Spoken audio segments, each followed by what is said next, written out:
Hola, buenas noches. Soy la doctora Luz Elvira Hernández Alcántara, otorrino pediatra.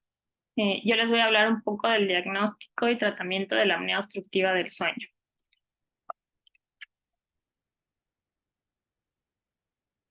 Como ya hemos visto, la apnea obstructiva del sueño, hay un colapso y una obstrucción de las vías respiratorias superiores durante el sueño, lo que da lugar a apneas obstructivas, hipoapneas o despertares relacionados con la respiración, como lo mencionó la doctora Claudia y el doctor Víctor. El sauce infantil sabemos que existe una prevalencia entre el 1 al 6% de la población en general y que se presenta esta prevalencia mayormente entre los 2 y los 6 años. Esto está relacionado con el crecimiento linfoideo y sabemos que los niños presentan un ronquido hasta en el 11 al 13%, no necesariamente relacionado al sauce infantil. Sabemos que el sauce infantil podemos encontrar patrones familiares. Estos patrones familiares van a estar relacionados con factores ambientales, dependiendo de la actividad física y hábitos alimenticios. Está asociado, como sabemos, a obesidad infantil. Está incrementado en pacientes pediátricos que tienen familiares con apnea obstructiva del sueño, en heredabilidad de las alteraciones faciales, como el hábito corporal o las características del control respiratorio, la oromotricidad, su función estognática y así como las alteraciones craniofaciales, alteraciones musculares o algunas trisomías o padecimientos que tengan que ver con su crecimiento craniofacial. ¿Cómo vamos a sospechar del sauce infantil? Normalmente al llegar a la consulta, muchos pacientes pueden llevar por diversos padecimientos. Puede llegar desde el paciente que tiene infecciones de vías aéreas de repetición, pacientes que refieren la mamá que tiene posiciones inusuales a dormir,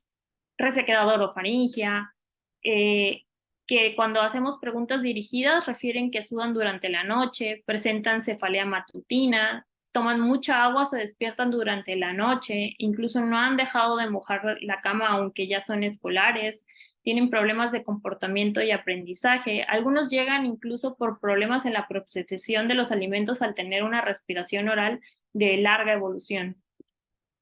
¿Qué síntomas vamos a tener? Como ya los mencionados, muchos pacientes incluso caen como diagnóstico diferencial del trastorno de déficit de atención e hiperactividad. Llegan porque tienen una respiración oral en la cual han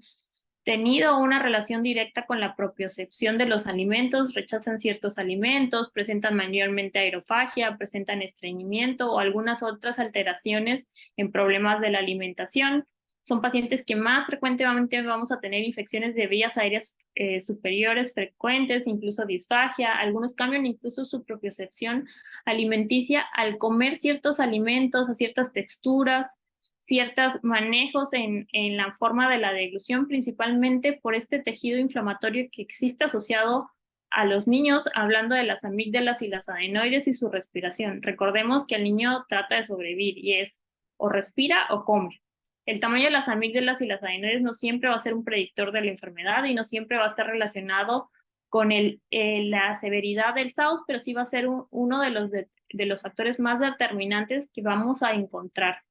Muchos niños incluso van a llegar por irritabilidad o por algunos otros síntomas. ¿Qué vamos a encontrar? Cuando entramos en el sueño va a haber una reducción de la actividad de los músculos dilatadores, vamos a tener un colapso de la vía aérea superior, van a presentar la apnea o la hipopnea, va a haber un aumento de la cantidad de dióxido de carbono en sangre, una disminución del oxígeno en sangre, un incremento del esfuerzo respiratorio, un microdespertar, una apertura de la vía aérea y una restauración de la respiración, y dentro de estos vamos a tener el ronquido, rudezas respiratorias, pausas respiratorias, cosas que realmente si no estamos relacionados a esto o no hacemos preguntas dirigidas, podemos pasar por alto y no hacer un diagnóstico adecuado. El SAUS en la población pediátrica es una condición heterogénea, compleja, con evolución, expresión de la enfermedad y secuelas variables. No siempre vamos a encontrar todos los diagnósticos, todos los síntomas, todos los padecimientos, no siempre vamos a tener amígdalas, cornites grandes o una retrognatia o una micrognatia, no siempre vamos a tener una incompetencia labial, no siempre vamos a tener un paladar ojival o un paladar alto. Entonces es importante conocer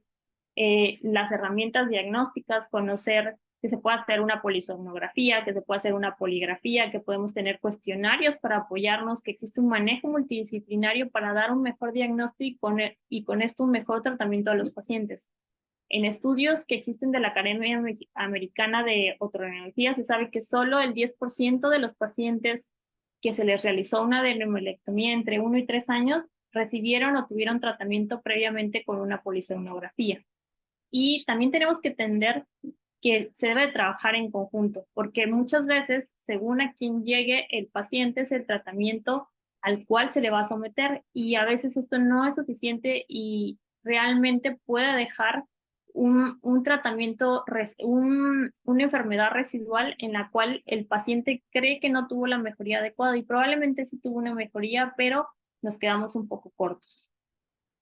¿Qué vamos a encontrar durante el diagnóstico y la exploración? Es importante siempre valorar toda su vía aérea, revisar sus paredes faríngeas laterales, revisar el tamaño de sus amígdalas, como las podemos ver aquí. Podemos tener unas amígdalas que están metidas dentro del pilar, podemos tener unas amígdalas que ocupan el 25% de la cavidad oral, unas amígdalas que ocupan aproximadamente el 25 al 50% de la cavidad oral, unas amígdalas que ocupan del 50 al 75%, o unas amígdalas que chocan entre sí. Otra de las cosas que hemos visto dentro de la fusión espermática es ver qué tan anclado está su frenillo lingual, cómo está respirando este niño, cómo la lengua está haciendo un reposo en el paladar duro y en el paladar blando, cómo esto está permitiendo que el niño pueda dar una succión. Podemos tener problemas respiratorios desde muy temprana edad, desde los primeros días de nacimiento, solo por el frenillo, solo por la manera en que está succionando, y es aquí cuando comienzan los problemas. Teniendo problemas a la succión. Si el niño no está realizando una succión adecuada, esto no va a permitir que realmente tenga ese reflejo, que trabaje en sus músculos orofaciales y con esto podamos tener un desarrollo craneofacial adecuado. Y que posteriormente tengamos estos problemas. Tengamos problemas en paladares, problemas en la mordida, facies adenoideas, un crecimiento craneofacial con una distorsión, problemas de micrognatia o retrognatia, paladares muy altos que favorecen a un estrechamiento nasal y que nos permiten que comience a haber problemas respiratorios. Y que es por eso que es importante que revisemos y veamos a detalle. Incluso la manera de caminar de nuestro paciente nos puede hablar mucho de esos problemas respiratorios con los cuales podemos estar pensando que tiene un trastorno respiratorio del sueño, hablando del síndrome de apnea obstructiva del sueño. Podemos tener niños que incluso llegan al consultorio o fueron diagnosticados, están tratados por problemas o ya se les está dando diagnóstico de trastorno de déficit de atención y neuroactividad e hiperactividad, porque se cree que realmente esa hiperactividad está relacionada mayormente a que, como no descansa bien, existen problemas en las conexiones interneuronales y esto hace que el cerebro esté completamente excitado, no pueda realizar una memoria a corto y largo plazo adecuada y comencemos a tener problemas en esas interconexiones y en ese manejo del aprendizaje y desarrollo a largo plazo. También podemos tener problemas del crecimiento, una falla del crecimiento, porque como sabemos, la hormona del crecimiento se libera durante el sueño. Por eso es una parte importante dar un diagnóstico adecuado y tener presente todo esto, porque dependiendo del punto de crecimiento y el diagnóstico que demos, es la evolución que tendrá la enfermedad. Tenemos que ver la postura de la lengua, la manera, los dientes, cómo habla, cómo duerme, la posición de la cabeza incluso para dormir, si se llega a despertar, si suda, si habla dormido, si se sienta, porque a veces los papás creen que es normal porque incluso lo hace alguien más en la familia. Esto es un poco más complejo porque realmente no todos tienen las herramientas diagnósticas, pero sí podríamos como tal revisar su nariz, ver qué tan grandes o al menos tomar una radiografía y ver qué tan grandes están sus cornetes, cómo está su tabique nasal, cómo está respirando, si le suena una fosa nasal más que la otra, si le sale aire por ambas fosas nasales, si tienen mucho moco, si ese moco está permitiendo que ellos abran más su boca, que les cause pausas respiratorias o que incluso les cueste trabajo conciliar el sueño. Esto realmente, pues, ¿cuántos niños hemos visto que llegan con problemas respiratorios, que tienen un cuello realmente gordito, un cuello corto, que los favorece a tener una vía aérea difícil a conciliar el sueño, o que incluso porque algún familiar, ya sea padre o madre, lo tiene, para los demás sea totalmente normal y estemos sometiendo a ese niño a ese estrés respiratorio que va a tener y que a lo largo va a desarrollar algunos otros problemas? Podemos con una radiografía incluso ver el estrechamiento de la nasofaringe, pensando en un crecimiento linfoideo que tengamos de las adenoides o el crecimiento de los cornetes. ¿Cuándo vamos a pensar en la apnea obstructiva del sueño? Vamos a dar un diagnóstico cuando tengamos presencia de ronquido, rudeza respiratoria, respiración paradójica, respiración obstructiva durante el sueño, somnolencia, hiperactividad, problemas del comportamiento o para el aprendizaje. Esto asociado también lo podemos dar en el diagnóstico de haciendo una polisomnografía con uno de más de los siguientes síntomas, que son uno o más episodios de apnea obstructiva, apnea mixta, hipoapnea apurada del sueño, patrón de hipoventilación obstructiva del sueño, definido como al menos el 25% del tiempo total del sueño con hipercapnia, en asociación con uno o más de los siguientes, que es el ronquido, el aplanamiento de la curva de la presión inspiratoria nasal y movimientos toracoabdominales paradójicos. Y como dijo el doctor Víctor, el índice de apnea y hipoapnea, que en los niños será de índice leve de 1 a 5, índice moderado de 6 a 10 y severo mayor de 10. Severo mayor de 10. Entonces, por eso es importante dar un diagnóstico, tener en mente las características y no solo irnos por el cliché de que si las amígdalas y las adenoides están grandes, ya vamos a estar pensando. También niños con otras alteraciones musculares, esqueléticas, podrían tener índices de apneas y hipopneas graves y no estar siendo diagnosticados.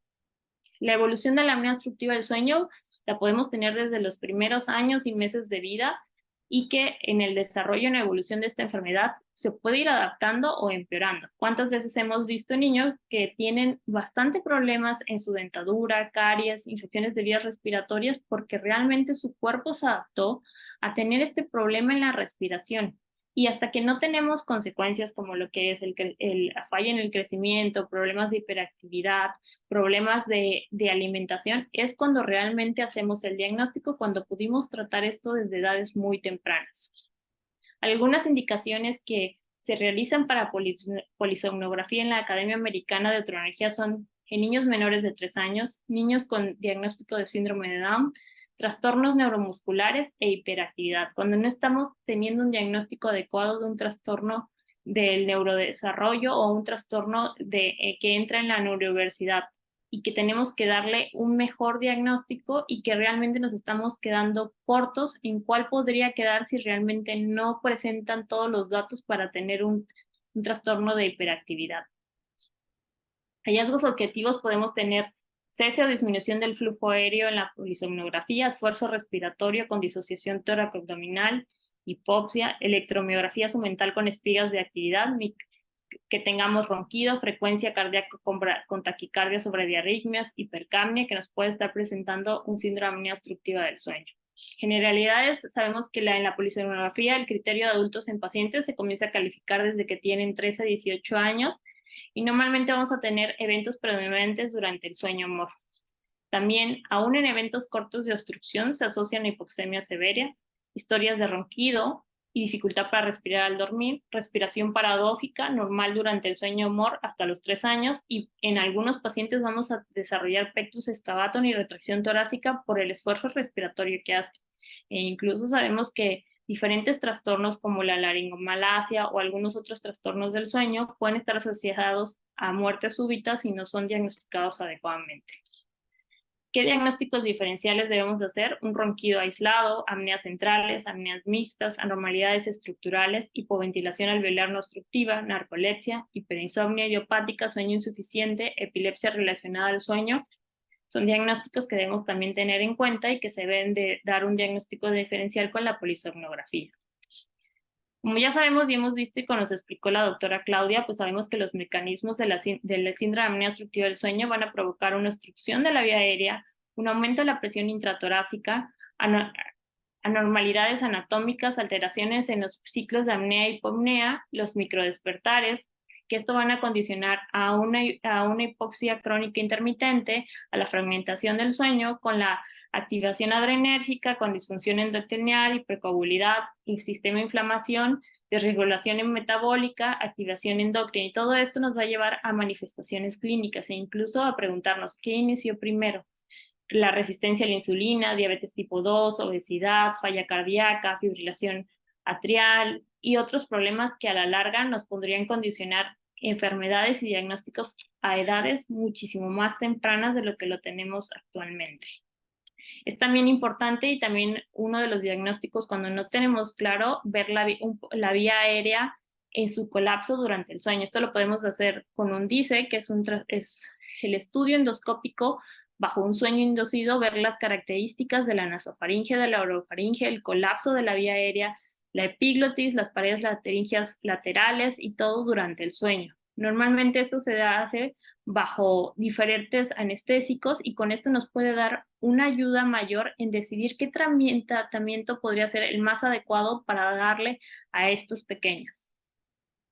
Dentro del tratamiento de una apnea obstructiva del sueño, pues tenemos el CPAP, dispositivos orales, cirugía de vía aérea superior, terapia multifuncional, otro, y tenemos que tener muy de acuerdo que un tratamiento son complementarios y no excluyen a uno del otro.